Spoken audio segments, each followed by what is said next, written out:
Hello everyone, astro with M Singh में ma'am Singh आप सभी का बहुत बहुत स्वागत करती हूँ। आज हम बात करेंगे मकर लग्न वालों के लिए साल 2026 कैसा रहने वाला है। साल 2026 सबसे इम्पॉर्टेंट 4 प्लैनेट्स पर आधारित ये प्रेडिक्शन होने वाली है। वो 4 प्लैनेट्स जो स्लो मूविंग हैं और जिनके रिजल्ट जो है वो स्थिर रहने वाले हैं, जैसे कि देवगुरु बृहस्पति, शनि, राहु एंड केतु। देवगुरु बृहस्पति की बात करें तो मकर लग्न वालों के लिए इस वक्त देवगुरु बृहस्पति आपके 6th हाउस में बैठे हैं, 6th हाउस में ट्रांजिट किए हुए हैं और जेमिनी राशि में, और यहाँ से दृष्टि डाल रहे हैं आपके कर्म भाव 10th हाउस पे, 12th हाउस पे एंड 2nd हाउस पे। सबसे इंपॉर्टेंट चीज़ आपने नोटिस की होगी कि 6th हाउस में बैठ के देवगुरु बृहस्पति कहीं ना कहीं खर्चे को बढ़ा रहे होंगे।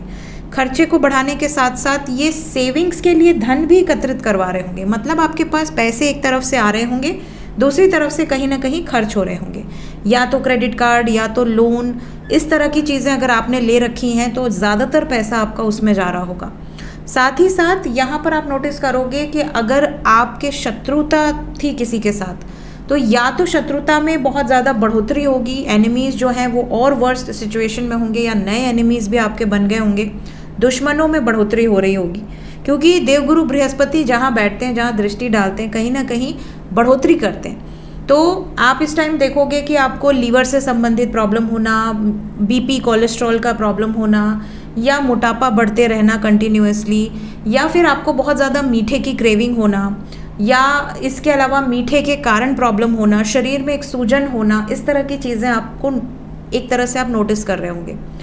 जुपिटर जब 6th हाउस में बैठते हैं तो 10th हाउस पे दृष्टि डालते हैं, कहीं ना कहीं आपको ऐसा ये करवाएंगे कि आपका जो जॉब है या बिजनेस है उसमें बढ़ोतरी हो, इनकम में बढ़ोतरी हो, आपकी रेपुटेशन बढ़े, आप जहाँ पे जॉब करते हैं या बिजनेस करते हैं वहाँ आपकी एडवाइसेस लोग माने, इवन आपके बॉस भी आपकी एडवाइस माने, आपको वहाँ पर इज्जत मिले, रिस्पेक्ट मिले, रिकॉग्निशन मिले, या बड़े से बड़े फॉर्म में आपको जॉब मिले, ऐसी पॉसिबिलिटी ये क्रिएट करते हैं।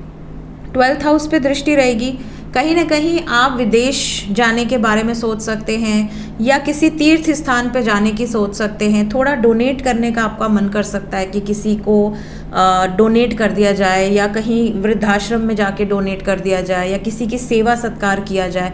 थोड़े आपके तीर्थ स्थान पर जाने के भी योग यहाँ पर दिख रहे हैं। जून तक ये पॉसिबिलिटी बहुत ज़्यादा है। इसके अलावा थोड़ा बहुत आप अपनी हेल्थ पर ज़्यादा ध्यान दीजिए, क्योंकि जुपिटर जब 6th में बैठते हैं और 12th पे दृष्टि डाल रहे होते हैं तो वैसे तो ये बहुत ऑस्पिशियस हैं, लेकिन कई लोगों के लिए मारक भी होते हैं। तो ऐसी सिचुएशन में आपके लिए सबसे इम्पॉर्टेंट ये है कि आप देवगुरु बृहस्पति के लिए विष्णु सहस्त्र नाम और शिवलिंग की आराधना करें। शिवलिंग पर कम से कम आप जल अर्पित किया करें और विष्णु सहस्त्र नाम का पाठ किया करें। अगर आपको देवगुरु बृहस्पति के 6ठे भाव में नेगेटिव इफेक्ट्स देखने मिल रहे हैं, तो अगर बहुत ज़्यादा धन आ रहा है और दूसरे हाथ से खर्च होता जा रहा है, तो भी आपको ये रेमेडी करनी चाहिए। केसर, हल्दी, चंदन का टीका लगाइए, आपके लिए बहुत शुभ है।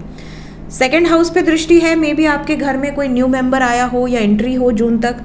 ये भी पॉसिबिलिटी है कि घर में कोई रिनोवेशन हो, घर में कोई नए मेहमान की खुशखबरी आए, इस तरह की चीज़ें भी आपको देखने मिल सकती हैं। जून 2026 से आपके 7th भाव में ट्रांजिट करेंगे देवगुरु बृहस्पति। 7th हाउस में जब ये आएंगे तो लगन पे भी दृष्टि रहेगी, 7th में बैठेंगे। साथ ही साथ 11th हाउस लाभ भाव पे दृष्टि रहेगी और 3rd हाउस पे दृष्टि रहेगी। कहीं ना कहीं आप देखेंगे आपके आसपास नेबर्स में कोई मांगलिक कार्य होना, छोटे भाई बहन की ज़िंदगी में कोई गुड न्यूज़ मिलना, कोई ब्लेसिंग्स या कोई मांगलिक कार्य होना। अगर शादी की एज है आपके छोटे भाई बहन की तो शादी हो सकती है। लग्न पे दृष्टि रहेगी, आपका तेज, आपको बहुत ज़्यादा विजडम, ज्ञान आप अर्जित करना चाहोगे, बहुत ज़्यादा स्पिरिचुअलिटी में आपका ध्यान लग सकता है, थोड़ा मेडिटेशन करना, ब्रह्म मुहूर्त में उठना। साथ ही साथ लाभ में वृद्धि होगी।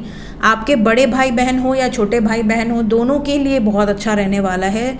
जून 2026 से लेके अक्टूबर 2026 तक का समय आपके बड़े भाई बहन या छोटे भाई बहन के लिए, आपके दोस्तों के लिए, आपके नेबर्स के लिए बहुत अच्छा रहने वाला है। क्योंकि आपके लगन पे भी दृष्टि है तो आपके लिए भी बहुत अच्छा रहने वाला। अगर आपकी शादी नहीं हुई है तो आपके शादी के योग भी बनेंगे। अगर आप शादीशुदा हैं और अगर कोई प्रॉब्लम चल रही थी मैरिड लाइफ में, तो सुधार के चांसेस बनेंगे। ठीक है। अक्टूबर 31 को देवगुरु बृहस्पति आपके 7th भाव से निकल के 8th भाव में चले जाएंगे। अष्टम भाव में जब देवगुरु बृहस्पति जाएंगे तो थोड़ा सा आप इस टाइम नोटिस करोगे कि आपको ना इन लॉज से अगर कोई प्रॉब्लम चल रही थी, या इन लॉज के घर में कोई मांगलिक कार्य होना, इन लॉज के घर में रिनोवेशन होना, या कोई पूजा पाठ हवन इत्यादि होना, कोई शुभ कार्य होना, ऐसी पॉसिबिलिटी दिखेगी। साथ ही साथ आप ये भी नोटिस करोगे कि आपका ध्यान जो है ना वो बहुत ज़्यादा ऑकल्ट की तरफ, एस्ट्रोलॉजी, पॉडकास्ट, टैरो, इन सब की तरफ आपका ध्यान बहुत ज़्यादा जा सकता है। बहुत रिसर्च ओरिएंटेड आप रह सकते हो। अष्टम भाव से दृष्टि डालेंगे आपके 12th हाउस पे, तो इस टाइम पे आप देखोगे कि आपको किसी तरह का, आपको अगर नेगेटिव इफेक्ट देखने मिलेगा तो हॉस्पिटल में खर्चा होना, या जेल, या कोई ब्लेम लग जाना, या किसी तरह का डीफेम, आपकी बुराई आपको सुनने मिले, ऐसी चीज़ें भी होती हैं कई बार अगर देवगुरु बृहस्पति के नेगेटिव इफेक्ट्स देखने मिलते हैं। तो अगर पॉजिटिव इफेक्ट्स होंगे तो आप यात्रा बहुत ज़्यादा कर सकते हैं, बहुत ज़्यादा पॉसिबिलिटी है कि आप ध्यान केंद्रित कर सकते हैं, किसी स्पिरिचुअल प्लेस पे या किसी मेडिटेशन सेंटर में जा सकते हैं, या आपको आइसोलेटेड रह के काम करने का बहुत मन कर सकता है, भीड़ भाड़ से थोड़ा दूरी बन सकती है। इवन इस टाइम पीरियड में आपको आपके पितरों के भी दर्शन हो सकते हैं सपने में। 12th हाउस के बाद 2nd हाउस पे भी दृष्टि रहेगी एंड 4th हाउस पे भी दृष्टि रहेगी। अगर आप वाहन लेना चाहते हैं, किसी तरह का घर में रिनोवेशन कराना चाहते हैं, पेंट कराना चाहते हैं, फर्नीचर लेना चाहते हैं, या किसी तरह का कार, बाइक कुछ खरीदना चाहते हैं, तो अक्टूबर 31 के बाद चांसेस बहुत ज़्यादा दिख रहे हैं। इवन अगर आप नया घर लेना चाह रहे हैं, कोई इन्वेस्टमेंट करना चाह रहे हैं, तो बहुत शुभ है। इसके बाद बात करते हैं देवगुरु बृहस्पति के बाद शनिदेव की। शनिदेव आपकी कुंडली में 3rd हाउस में बैठे हैं और पूरे साल 3rd हाउस में रहने वाले हैं। 3rd हाउस में बैठ के ये दृष्टि डालेंगे 5th हाउस पे, 9th हाउस पे एंड 12th हाउस पे। कहीं ना कहीं आप नोटिस करोगे कि अगर आप कंसीव करना चाहते हो, बच्चा प्लान कर रहे हो, उसमें देरी हो सकती है। ठीक है, मकर लगन वालों के लिए शनिदेव की तीसरी दृष्टि सीधा 5th हाउस पे। अगर पढ़ाई कर रहे हो, एजुकेशन ले रहे हो, उसमें थोड़ा सा कंसंट्रेशन इश्यूज हो सकते हैं, थोड़ा आपको स्ट्रगल करना पड़ सकता है। ये भी बता दूं कि अगर 5th हाउस पे दृष्टि है तो अगर आपका कोई लव अफेयर चल रहा है तो पार्टनर से थोड़े मतभेद हो सकते हैं, लव लाइफ में स्ट्रगल हो सकता है। इसके अलावा तीसरी दृष्टि के बाद 9वें भाव पे दृष्टि रहेगी और 12 भाव पे दृष्टि रहेगी। तो शनिदेव जब 9वें भाव पे दृष्टि देंगे भाग्य भाव पे, तो कहीं ना कहीं आप देखोगे कि भाग्य में सब कुछ लिखा है बट देर से मिलेगा। थोड़ा सा स्ट्रगल शनिदेव ज़्यादा करवाते हैं और फिर आपको परिणाम देते हैं। पिता की हेल्थ का आपको स्पेशली ध्यान देना है। पिता या गुरु तुल्य जो भी आपके लाइफ में लोग हैं, उनके साथ मतभेद नहीं होना है।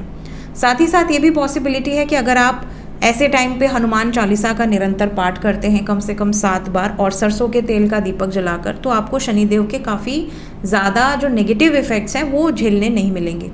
पॉजिटिव इफ़ेक्ट्स आपके ऊपर रहने वाले हैं। 12th हाउस पे दृष्टि रहेगी तो आप थोड़ा सा खर्चे पर नियंत्रण रखिए। कई लोग होते हैं कि जितना कमा रहे हैं उससे ज़्यादा खर्च कर रहे हैं, तो शनिदेव यहाँ पर आपको थोड़ा रिस्ट्रिक्शन लगाएंगे कि थोड़ा हाथ बचा कर खर्च करो, थोड़ा सेविंग्स करो। ठीक है, और अगर आप नहीं सुनते हैं और इवन अगर आप नॉनवेज खाते हैं या अल्कोहल लेते हैं, तो ऐसे में आप देखोगे कि शनिदेव के नेगेटिव इफ़ेक्ट्स आपको देखने मिलेंगे। तो कोई ना कोई आपको जॉइंट पेन या नर्व्स में पेन, स्लिप डिस्क होना या हॉस्पिटल्स के चक्कर लगाते रहना, इस तरह की सिचुएशन देखने मिलेगी अगर नेगेटिव इफेक्ट हुए तो। बात करें राहु की, तो राहु आपके 2nd हाउस में बैठे हैं पूरे साल 5 दिसंबर तक, 2026 5 दिसंबर तक 2nd हाउस में रहने वाले हैं। तो 2nd हाउस में जब राहु बैठेंगे ना, तो कहीं ना कहीं आप थोड़े अब्यूसिव हो सकते हैं। घर में छोटी छोटी बातों पे झगड़ा हो जाना, गुस्सा आना, आपको ऐसा लगना कि मुझे घर से दूर जाना है, घर से दूर जाके रहना है, जॉब भी दूर करनी है, या घर में रहना नहीं चाहेंगे। थोड़ा सा आपको ऐसा भी लगेगा कि यार मुझे अपने लाइफ में कुछ करने नहीं मिल रहा है, घर वालों की तरफ से रेस्ट्रिक्शन बहुत ज़्यादा है। अब राहु अगर 2nd हाउस में है तो केतु आपके 8म भाव में बैठे हैं और पूरे साल 8म भाव में।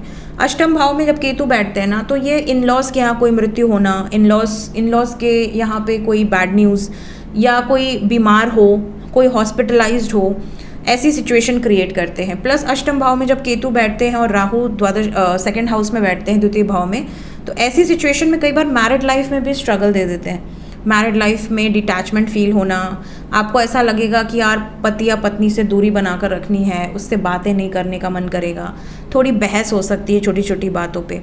तो इन चीज़ों का आपको बहुत ज़्यादा ध्यान देना है।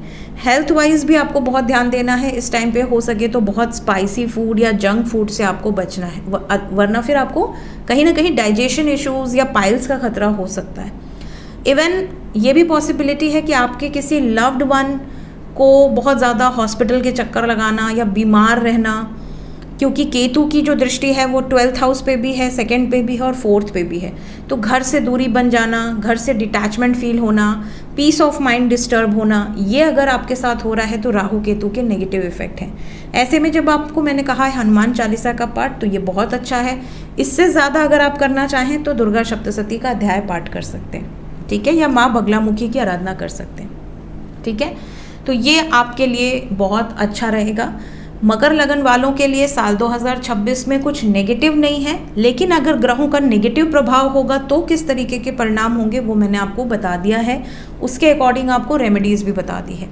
Thank you so much, take care guys, bye bye.